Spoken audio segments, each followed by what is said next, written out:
Yeah, Mafia Magazine Radio. Hey, this is Mrs. Blue. How you doing? I'm all right. Hold on, Missy. Let me set you up real quick, all right? Okay. For all my listeners out there, I got the opportunity to sit down with an incredibly gifted artist along with being polished. This woman is a singer, songwriter, poet, MC, musician, and she's also an actress. So we're going to sit down with Mystic Blue for a little while, and she's going to let us know what it takes to get it in the way she gets it in. So, Mystic, baby, how the industry treating you these days? The industry treating me good, you know. I'm just out here trying to make it happen, make a name for myself, get my music out there. Yeah, so everything's good. I have no complaints. No doubt. All love. No doubt. So tell everybody where you originally from and just about how long you've been doing the things you've been doing. I'm originally from Minneapolis, Minnesota, same place that Morris Day, Prince, all of those guys are from, same city. And I've been doing music for a long time. I've been singing ever since I was a child, but as far as seriously taking music, I would say about 15 years. After I went to school and college for music, I was in a few bands, but I didn't really break out as a solo artist, honestly, until I moved to Arizona in 2004. Okay. That's when I became a solo artist. Oh, okay. So here's a question I got for you. What inspired you? I mean, everybody at some point in their life, you know what I'm saying, was inspired by something or somebody that made you say to yourself, I want to do that, and not only do I want to do that, but I want to do that real well. What inspired me? You know what? I've always been that kid that would sing in the living room and dance around and jump on couches. So I really have to say it kind of came from the womb. Like, I have a father who was a musician himself and a singer, and he traveled with like well-known artists back in the 60s, and so it's kind of in my blood, and I was always like that. I mean, I'm inspired by artists. Don't get me wrong. I grew up with a mom who listened to like Motown, anything from Motown and, you know, things of that nature. So I grew up on like that, Michael Jackson, you know, Prince, that type of music. So I was inspired from an early age just on good music from the jump, you know. Okay. So you've accomplished, it looks like, and it seems like you've accomplished a lot of different things.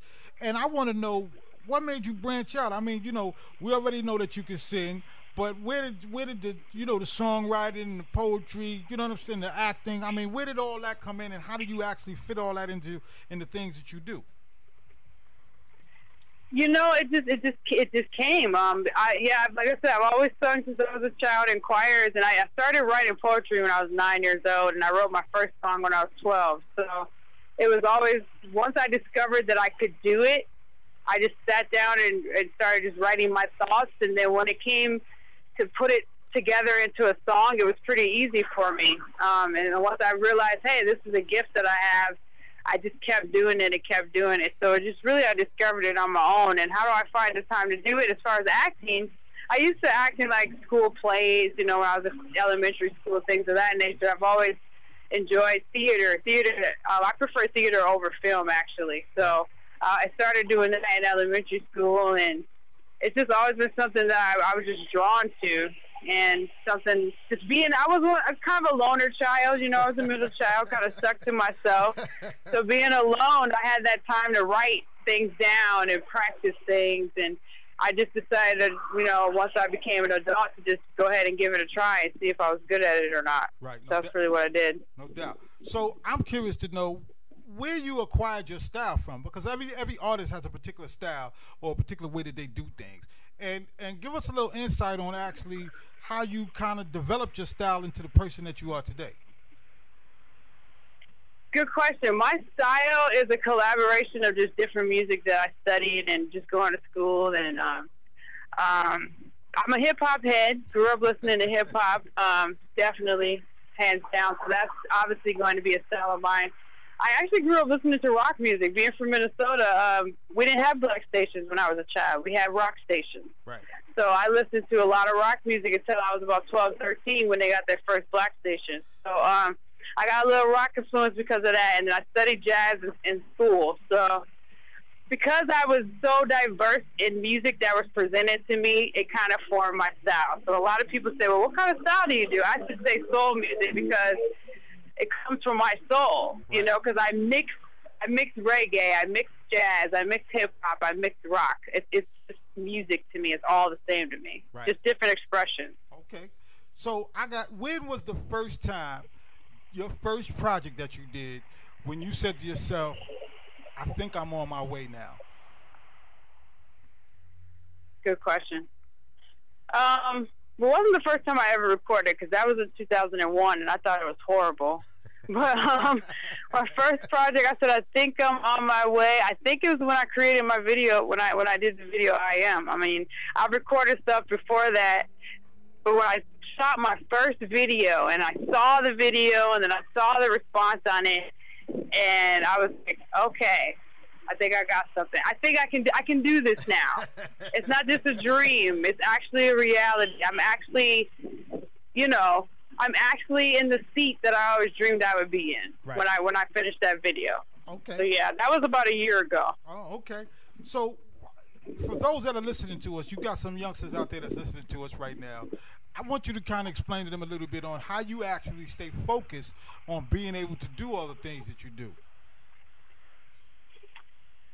Never give up. And I know you hear that a lot. It's a cliche. You say, don't give up. And no, but it's really true, because you will hit so many obstacles, and there's so many things that will happen that will discourage you. But if you just choose to stay focused on the dream that you have and take it one step at a time, that's how I complete it. I don't try to overwhelm myself. Right. If I put too much on my plate, then I get overwhelmed, and then I get discouraged.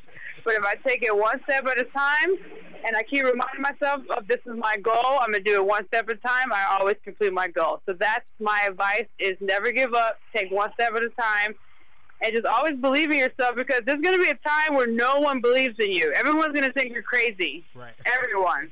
Even your mom, your dad, your siblings. Everyone is going to think you've lost your mind. Right. But as long as you think, no, this is what I want to do, that's all that matters. No doubt. So you've had the opportunity to open up for Brandy, Jill Scott, KRS-One, Black Eyed Peas, Lupe Fiasco, Bala. I mean, the list goes on. And I'm curious to know what's some of the things that you've actually learned from a lot of these artists that you've actually opened up for. I've learned stagemanship. I've learned just watching them perform. All of those that you mentioned are very good performers. I've had the opportunity to talk to some of them, but not most of them, no, because they're pretty famous and pretty high up. They just have to sing and get in and get out. But there has been some that I have actually had conversations with, and I learned what not to do. I'm gonna be honest with you, what not to do, and I've learned how to just be free on stage. So I'm just going to keep it nice and simple. Right. But the biggest thing is I learned what not to do when it comes to just connecting with people. Right. And how important that is versus, I'm just going to get on stage and do my thing and bounce. It should be more to it than that, in my opinion. No doubt. All right, so let's get to this. Let's get to the project. Let's get to the CD that you got out. Let us know.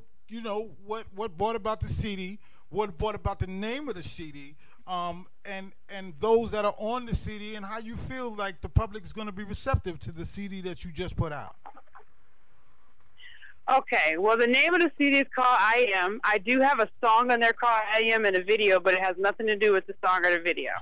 So I have to put that out there. A lot of people think it does. It's not. That craziness. The title, yeah, it's not that. It's called I Am because there's a lot of reasons. There's a lot of angles to it.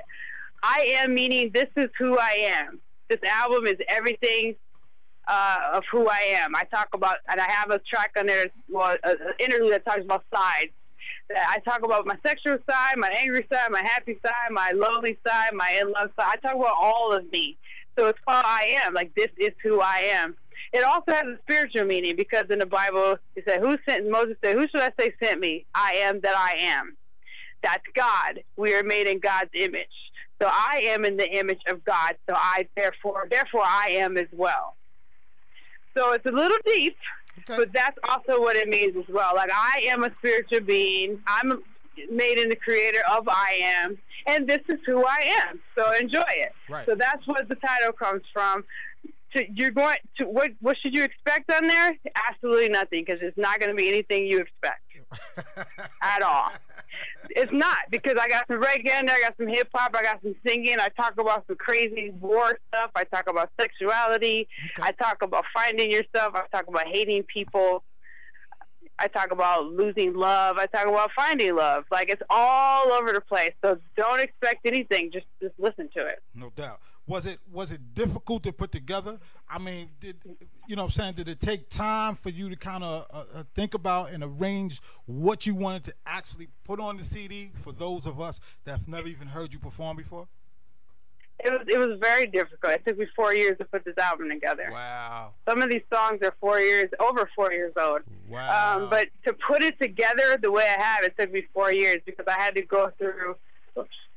actually go through some things to complete it. I had to go through life to complete it. I had to go through different people who flaked on me, producers, just engineers. I mean, I went through a lot to put this album together. And when I finally sat down to choose songs, because I have more songs that I could have put on there, but when I was like, oh no, I'm gonna cut that one. It's a process. It's a process. I'm not gonna lie. No.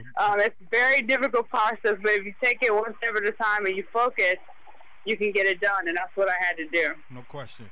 So is I Am the only video that you have from this CD that you've done? Yes, but I am currently about to film. I'm about to film my second video. Actually, we're probably going to start filming next week. Okay. The same director. I'm going to always use him because I love him. He goes by Negro Tarantino. Okay. I call him NT, but he is my director. Like, I use him. I will always use him. And yeah, we're working on, I'm not going to say which songs, but we already have the video. We already have the idea. We wrote the concept, so we're starting to film next week for that. Okay, cool. So because you actually doing your thing tonight, we decided not to play none of your music because of the fact we want you to get that out first. You know what I'm saying? And then after you do your thing, yeah, no doubt, because we know how the business go over here. You know what I'm saying? Mm-hmm. So after you get yours out, then we're gonna start banging in and supporting you and doing all the things that we think you should have done to help push your CD along. You know what I'm saying, to the masses that's out there. So one of my next questions to you is, are you ready for tonight? I mean, are you up? You amped? You ready to get it in? And give us a little prequel of what you're gonna do tonight. I am ready for tonight. The reason why I called it late, because I just got done with sound check. I'm actually standing outside where there's cars and everything, and I was like, oh, I need to call him, but I had sound check. So I'm really, really excited about it. The sound check worked really well. Everybody's excited. It's going to be a really, really good show. I hope those listening, if you're in Phoenix, you don't have to know who I am. Just come through. And I'm that confident that you will not be disappointed in the show. There's going to be opening acts. I don't go on probably till about 9:30, 10 o'clock. But I'm going to say more like 10 o'clock because I'm the last person. But if you can come before that, cool. If you can come at 10 and check out my set, come check it out, because I got a live band. I mean, we're going in. There's some hip hop, there's some singing, there's some poetry. I mean, I'm going all out for this release show. I planned a month for this show, so it's going to be really good. No doubt. So we're not going to try to hold you up because we know you got things to do. But one more thing before you go, another question. When all the smoke clears and it's all said and done, what you wanted to be said about the way Mystic Blue put it down? I want people, you know what? I'm pretty simple, so I want people to say, you know what, Mystic Blue always kept it real. She was always not afraid to just be herself, and she always inspired us. That's all I want. And that's all I want. And that ain't, like you said, that's keeping it as simple as you possibly can keep it. For all my listeners out there, y'all get the chance to hear it first right here at Mafia Magazine Radio. We got the Mystic Blue, you know what I'm saying, on deck right now. She getting ready to do her thing tonight. So for all my Phoenix people that's in town, find your way down to where she's performing at. Mystic, you want to let everybody know exactly where you're performing, cross streets and all that, and time and place? Yeah. It's at Last Exit Live. It's on 717 South Central Avenue. So it's just right outside of downtown Phoenix. That's 717 South Central Avenue. Last Exit Live. It starts at 7:30. I probably won't go on until 10. But, if you come early, there's some good opening acts. Otherwise, catch me at 10 o'clock. No doubt. Before we go, I want you to shout out and plug everything and everybody that's helped you get to the place to where you are today. Ooh. I have to shout out my creator. You know, thank you, God, my creator. I want to shout out my mother, who always held me down. She was a single parent. She always believed in me, bought my first instrument. Shout out to her. Oh, there's so many shout outs. Everybody from Minneapolis that I rocked it with before I moved here, 612 represent. I got to shout out my State of the Arts fam. Everybody knows who that is. I don't want to go into detail. State of the Arts fam, they know who they are in Phoenix.